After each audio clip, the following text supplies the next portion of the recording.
ಕರ್ನಾಟಕ ರಾಜ್ಯದ ನಾನು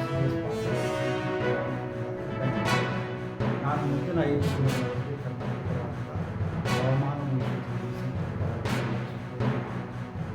ಕರಾವಳಿ ಜಿಲ್ಲೆಗಳಲ್ಲಿ ವ್ಯಾಪಕವಾಗಿ ಉತ್ತರ ಹಾಗೂ ದಕ್ಷಿಣ ಒಳನಾಡಿನ ಕೆಲವು ಕಡೆ ಮಾತ್ರ ನೀಡಲಾಗಿದೆ.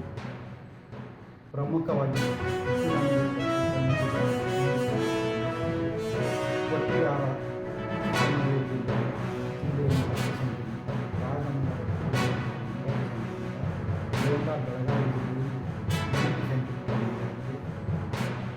ಈಗಿರುವ ಹವಾಮಾನದ ಪೂರ್ವ ಅರಿವೆ ಸಂದರ್ಭ ಕರ್ನಾಟಕದ ಕರಾವಳಿ ಜಿಲ್ಲೆಯಲ್ಲಿ ಜೂನ್ 18-22 ವ್ಯಾಪಕವಾಗಿ ನೀಡಲಾಗಿದೆ. ಉತ್ತರ ಹಾಗೂ ದಕ್ಷಿಣ ಒಳನಾಡಿನಲ್ಲಿ ಜೂನ್ 18-22 ಕೆಲವು ಕಡೆ ಮಾತ್ರ ಮಳೆಯಾಗುವ ಹೆಚ್ಚಿನ ಸಾಧ್ಯತೆ ಇದೆ. ಉತ್ತರ ಕನ್ನಡ, ಉಡುಪಿ, ದಕ್ಷಿಣ ಕನ್ನಡ, ಶಿವಮೊಗ್ಗ ಭಾರೀ ಮಳೆಯಾಗುತ್ತದೆ. ಜೂನ್ 18ರಂದು ಈ ಜಿಲ್ಲೆಗಳಲ್ಲಿ ಕೊಡಲಾಗಿದೆ. ಬೆಂಗಳೂರಿನಲ್ಲಿ ಜೂನ್ 18 ಹಾಗೂ 19ರಂದು ಕೆಲವು ಕಡೆ ಹಗುರವಾಗಿ ಮಳೆಯಾಗುವ ಹೆಚ್ಚಿನ ಸಾಧ್ಯತೆ ಇದೆ.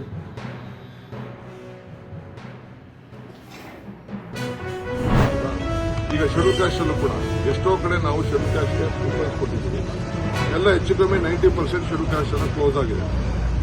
ಹೊಸದಾಗಿರೋರೆಲ್ಲ ಫೌಂಡೇಶನ್ ಹಾಕೋಬೇಕು. ಅವರು ನಾವು ಫೌಂಡೇಶನ್ ಹಾಕಿದಾಗ ಮಾತ್ರ ನಾವು ಕೊಡಕ್ಕೆ ಸಾಧ್ಯ. ಫೌಂಡೇಶನ್ ಇಲ್ಲದೆ ನಾವು ಹಂಗೆ ದುಡ್ಡು ಕೊಡೋಕ್ಕಾಗಲ್ಲ. ಆ ದೃಷ್ಟಿಯಿಂದ ನಮ್ಮ ಇವರು ಹೌಸಿಂಗ್ ಮಿನಿಸ್ಟ್ರು ಇದನ್ನ ಉಪಯೋಗ ಮಾಡ್ಕೋಬೇಕು ಅಂತೇಳಿ ಅರ್ಬನ್ಗೆ ಶಿಫ್ಟ್ ಮಾಡಿದ್ದಾರೆ. ಅಷ್ಟು ಬಿಟ್ಟರೆ ಬೇರೆ ಏನು ನಾವು ಬದಲಾವಣೆ ಮಾಡಿಲ್ಲ. ಏನು ಅವ್ರಿಗೇನು 10% ಕೊಡಬೇಕು ಅಂತ ಇದ್ದೀವಿ, 10% ಇಲ್ಲಿಗೆ ಶಿಫ್ಟ್ ಆಗ್ತದೆ,